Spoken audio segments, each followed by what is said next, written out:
告诉我，002是怎么回事？徐阳光，我真要问你，001的项目是 R1公司高层派给你的秘密计划，其实你跟 R1早就断了关系了吧？做大事的人向来都是不拘小节的。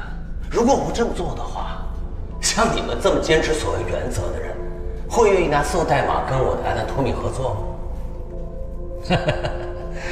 我今天不是找你们来吵架的，我从头到尾的仔细检查了001到002的所有设置，我发现，在馊代码里头，你埋藏了其他代码，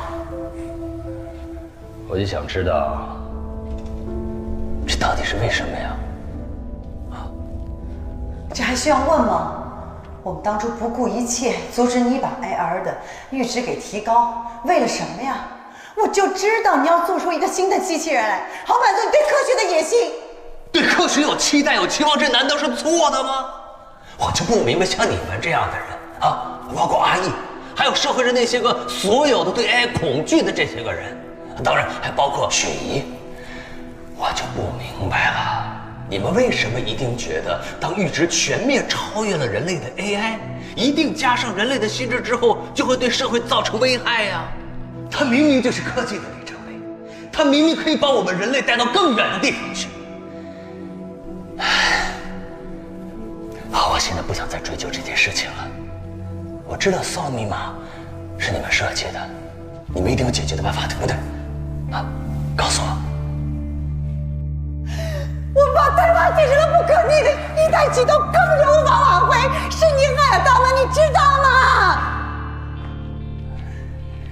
阳光，是你说的，当他们的能力完全超过了人类之后，我们是没有办法预知他们的行动的。现在不正是如此吗？002他居然会逃走，002为了要我们救他，他居然把阿安也拖下水。科学实验本来就是有风险的。安安他是我的儿子，他不是你的试验品。难道你们觉得002对我来说就不像是我的儿子吗？哎，你这样说对许姨公平吗？你对得起你的亲儿子玉玉吗？看来今天这件事我们是谈不下去了。看在我们合作这么多年的份上，如果一旦我出了事，拜托你们帮我照顾好玉玉。你会出什么事？